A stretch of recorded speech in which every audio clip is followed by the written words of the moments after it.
Alors voici la nouvelle Kawasaki Z900 RS et c'est une moto qui a terminé en 3e position de notre sondage exclusif Facebook Motostation pour élire l'une des nouveautés marquantes de 2018. Alors incontestablement cette moto vous plaît et elle s'inscrit dans la grande tendance qui consiste à transformer une moto moderne, la Kawasaki Z900 en l'occurrence, en une version plus ou moins classique.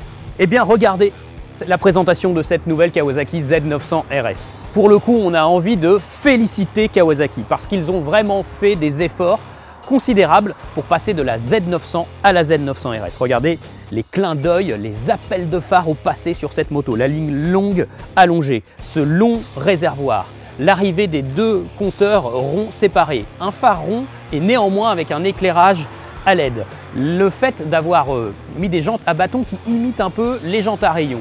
Beaucoup de soins à la fabrication en général. C'est vraiment bien réussi. Certes, qu'allons-nous regretter à cette présentation finalement? Peut-être que l'absence des 4 pots, des mythiques 4 pots de sortie d'échappement. Mais sinon, c'est vraiment très bien fait.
Alors à la conduite, figurez-vous que j'ai été plutôt surpris.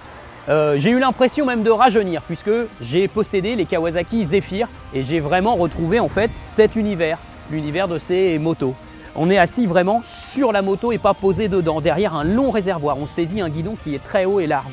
Donc on a vraiment un retour en arrière en termes d'ergonomie et de position de conduite. Et ça fait une différence fondamentale avec tous les roadsters sportifs de la génération actuelle, comme la Kawasaki Z900 bien sûr. De fait, on a moins envie d'attaquer avec cette moto, on a plus envie de se promener le nez en l'air et de profiter de l'agrément moteur de cette Z900 RS. Et ce moteur justement, c'est l'argument numéro 1 de cette moto. Pourquoi? Parce qu'il a toujours du couple. Kawasaki a renforcé justement les bas et mi-régime et c'est très agréable pour les sorties de virage par exemple ou pour les relances sur les petites routes.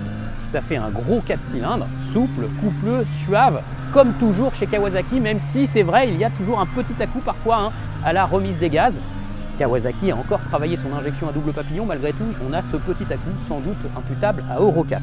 Néanmoins, c'est un moteur super agréable. Alors on a quoi d'autre sur cette moto? Une selle épaisse, plutôt confortable, des bonnes suspensions, l'arrivée de nouvelles suspensions qui travaillent bien, qui sont souples en début de course, un freinage avec des étriers de frein radio qui est plutôt performant, même si c'est vrai que la Z900, avec ses pinces classiques, freinait de toute façon déjà très bien. Cette moto est très agréable à conduire, elle ne donne pas forcément envie d'attaquer, mais c'est une moto qui est très sympa et qui va pouvoir rouler tous les jours et aussi en balade le week-end. On ne va pas regretter grand-chose, par un petit à-coup par exemple d'injection, un freinage qui se déclenche un peu trop vite au niveau de l'ABS par exemple, le grip finalement très moyen des Dunlop de série, mais c'est à peu près tout.